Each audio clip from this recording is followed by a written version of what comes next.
The Arapaho tribe lived in the valley known today as Estes Park. They called the valley the Circle. The name Estes Park was first mentioned by the founding editor of the Rocky Mountain News, William Byers, in the 1860s. After staying a short time with Joel Estes and his family, the name stuck in the town of Estes Park became a tourist attraction for people all over the world. In 1874, Wyndham Thomas, Wyndham Quinn IV, Earl of Dunraven, traveled through Estes Park while on a hunting expedition under the Homestead Act. He purchased 15,000 acres of northern Colorado, including all of Estes Park, and built his own hotel in the middle of town called the English Hotel and Lodge. The British aristocrat had no intention, however, of becoming an American citizen, and when more and more settlers began homesteading in the area, they either sued him for the rights to the land or simply ignored his ownership claims altogether and claimed the land as their own lord. Dunraven was eventually forced to give up his ownership claims to the land. The show could not be managed from home. We were being frozen out. Freeland Oscar Stanley and his twin brother Francis Edgar were born and raised in Kingfield, Maine. Both Freeland, or F.O., and Francis Fee were gifted inventors after leaving school. They set to work on improving manufacturing, modernizing and creating many different products and technologies, such as a prototype for the modern airbrush manufacturing. Violins, a photographic dry plate company that revolutionized the photography industry, and the steam wagon, later called the locomobile, but more commonly referred to as the Stanley steamer. With their talents, the Stanley brothers had a massive fortune. But when F.O. Stanley began having symptoms of tuberculosis in 1903, and given only a short period of time to live, he traveled with his wife Flora to Colorado that summer. At the time, people with tuberculosis were encouraged to seek out drier climates in hopes of reversing the symptoms of the disease over the summer season. Though it quickly improved, both F.O. and Flora were so taken with the beauty of the area, they purchased land in Estes Park and began construction of a new hotel to provide travelers a place to lodge. The Stanley Hotel opened its doors July 4th, 1900. Le Fine F.O. was initially set to name the hotel the Dunraven, but due to his good-natured reputation with the locals at the time, they insisted he name the hotel after himself. The Stanley Hotel sits atop solid granite, surrounded by rocky mountains with no central air conditioning or heating. The hotel is situated to provide cross breezes that cool the hotel in summer. When the Stanley was first built, it was claimed to have been one of only a few hotels in the world to fully be lit by electricity alone, although a gas-powered lighting system was installed as support to light the 140-room hotel. On June 25, 1911, 2 years after opening, an explosion rocked the west wing of the Stanley Hotel as the result of a leaky gas pipe. 10% of the hotel was destroyed. There were no deaths in the explosion, but several staff members were injured, including one staff member who suffered serious injuries. As a result, Elizabeth Wilson, a chambermaid at the Stanley Hotel, walked into room 217 with a lit candle. Gas had filled the room for the leaky pipe, and immediately there was an explosion. The blast ripped a hole in the floor of room 217, sending chambermaid Elizabeth Wilson to the ground-level floor and into the McGregor dining room. Elizabeth was lucky she suffered 2 broken ankles, but eventually she recovered from the incident, and soon she was back to work at the hotel. As the head chambermaid, people began reporting paranormal activity shortly after the explosion.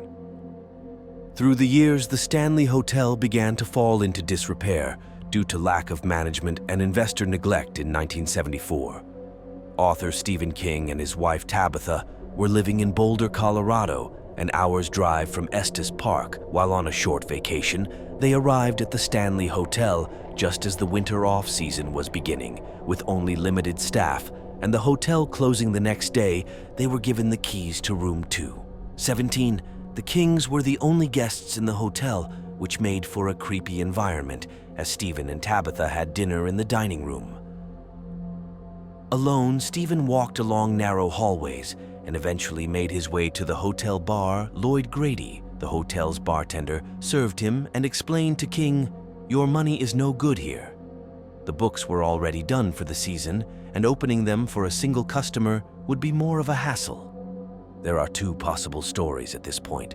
Either King had already formed the story of The Shining in his mind while exploring the hotel, and before he returned to room 217, or the story's outline came to him after a nightmare that he had that night in the dream.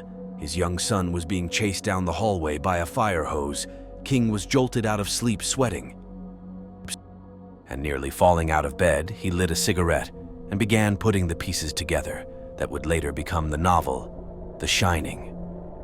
You've Always Been the Caretaker, the 1980 Stanley Kubrick movie. The Shining is based on the Torrance family, who were caretakers of the Overlook Hotel, a fictional hotel, and King's novel exterior shots of the movie's Overlook Hotel were taken at the Timberline Lodge at Mount Hood in northern Oregon, although the film was mainly shot in England's L Street studios, along with a reproduction of the Timberline Lodge's exterior. The interior of the movie's Overlook Hotel was inspired by the Oahe Hotel in Yosemite National Park, California, going to the Sun Road, running along the western shore of St. Mary Lake in Glacier National Park, Montana, was used in the opening scenes of the movie as the Torrances drive to the Overlook Hotel. The movie and Stephen King's novel are two separate works. Stanley Kubrick only used the very basic bones of the story to King's disapproval in 1997.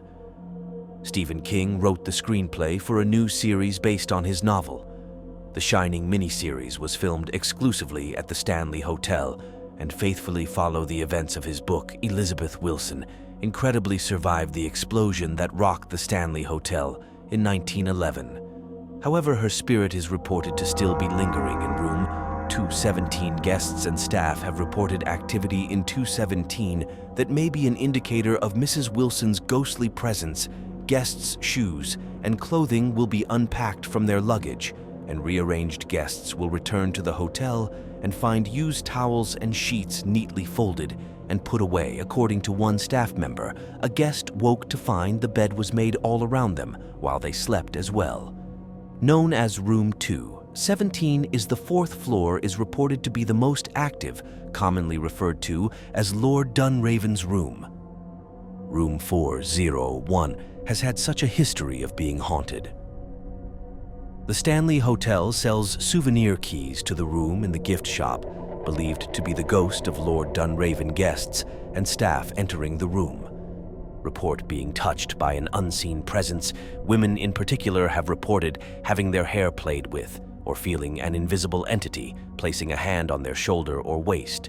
Men who stay in room 401 report keys, watches, or pocket change disappearing from the nightstand only to find them later in the toilet. The male spirit is mainly connected to the room. Small closet guests and staff have reported the closet door opening and closing in the middle of the night. While staying in room 401 myself, I had several interesting things happen. This picture was taken while laying in the bed during an EVP session. I fired off 7 flash pictures. After looking closer at the very last shot, I noticed something in the reflection at 10:30 p.m. while I was exploring the rest of the hotel. One of the cameras pointed at the supposed Lord Dunraven hotspot closet. Caught this. It's an amazing piece of evidence that I later tried debunking myself by walking the hallways and throughout the room in an effort to recreate the door opening by itself. I couldn't get it to open in room 407. A spirit that is mainly reported around the bed has been known to tuck people in at night or sit on the edge of the bed. A guest of room 407 said she felt someone sitting on the bed. When she opened her eyes, she turned on the light, but nobody was there. However, she could clearly see the indentation left on the bed by an unseen entity. Room 418 is supposedly haunted by the spirit of a ghost child or children.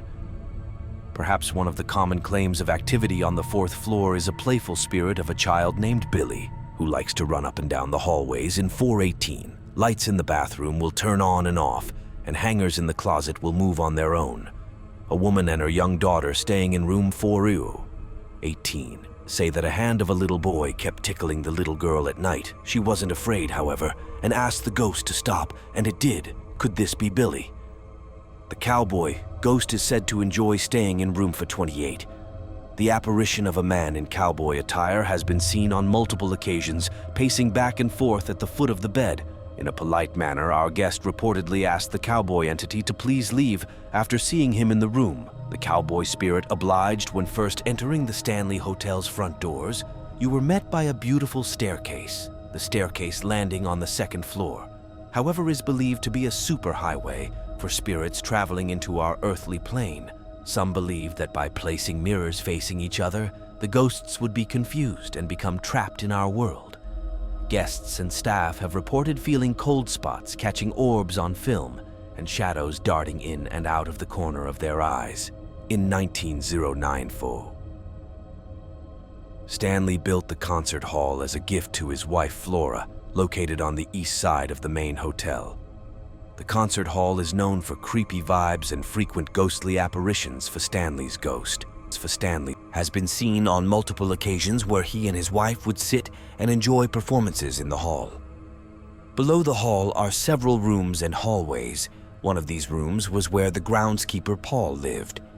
Paul was a longtime employee of the Stanley Hotel and well liked by guests and staff. Paul passed away in the room, but a spirit is said to still be there. Pictures of shadows and a man's blurry face have been taken in Paul's room. Lucy's room is adjacent to Paul's room below the concert hall. Lucy was a young girl who more than likely was a runaway.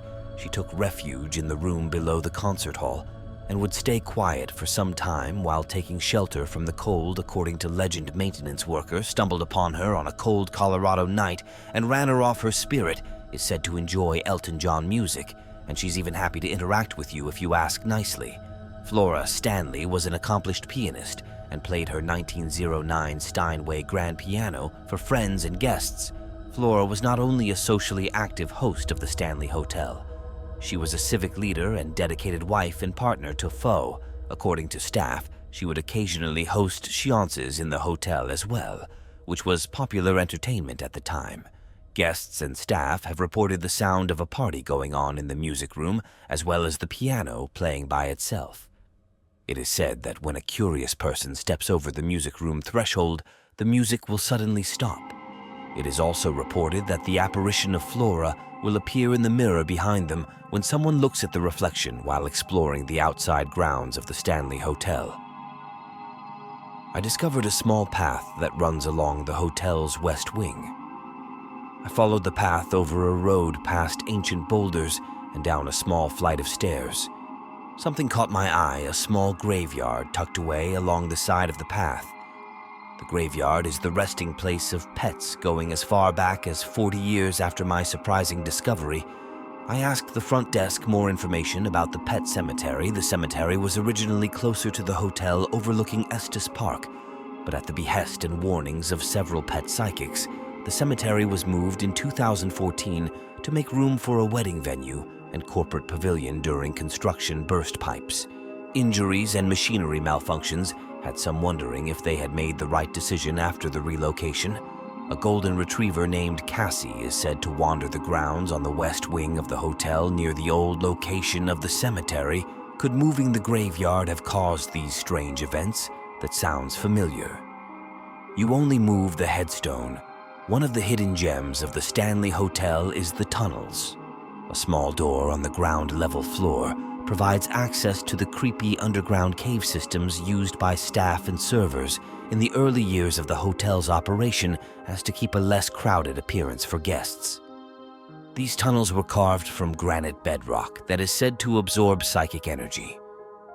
Multiple pictures from people who have ventured into these tunnels catch figures peeking from behind the rock.